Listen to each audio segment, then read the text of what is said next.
আজকে প্রতিদিনের ন্যায় আমাদের শপিং এর প্রোডাক্টগুলো রেডি করা হয়েছে।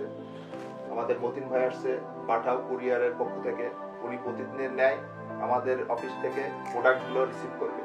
তো আজকে মতিন ভাই আমাদের প্রোডাক্টগুলো আপনি কাউন্ট করে গুনে বুঝে আমাদের মেমোটা কমপ্লিট করেন।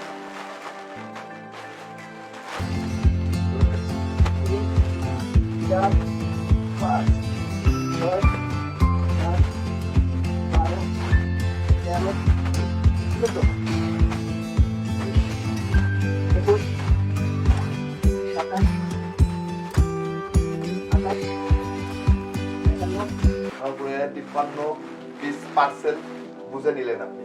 আমাদের মাল ব্যাগ কেমন আসে? রিটার্ন খুব কম আসে, আমাদের মান ভালো। আপনাদের ডেলিভারি ম্যান যারা যারা মাঠ পর্যায়ে কাজ করে, যারা প্রোডাক্ট নিয়ে মানুষের দ্বারে দ্বারে যায়, তো তারা আপনাদের কি রিপোর্ট দেয় যে প্রোডাক্টের মান কেমন? প্রোডাক্টের মান ভালো। ধন্যবাদ মতিন ভাই, সবাইকে আন্তরিক অভিনন্দন ও শুভেচ্ছা জানাই। আজকের মতো শেষ করতেছি। তো প্রতিদিন আমাদের এইভাবেই কুরিয়ার গুলো পাঠানো হয়, পাঠাও কুরিয়ারের মাধ্যমে। সবাই আমাদের থেকে অবশ্যই আপনাদের পছন্দের প্রোডাক্টগুলো কালেক্ট করবেন এবং আমাদের প্রোডাক্ট যে ধরনের বলে থাকি অবশ্যই সেই ধরনের সেবা আপনারা অবশ্যই পাবেন। ভালো থাকবেন।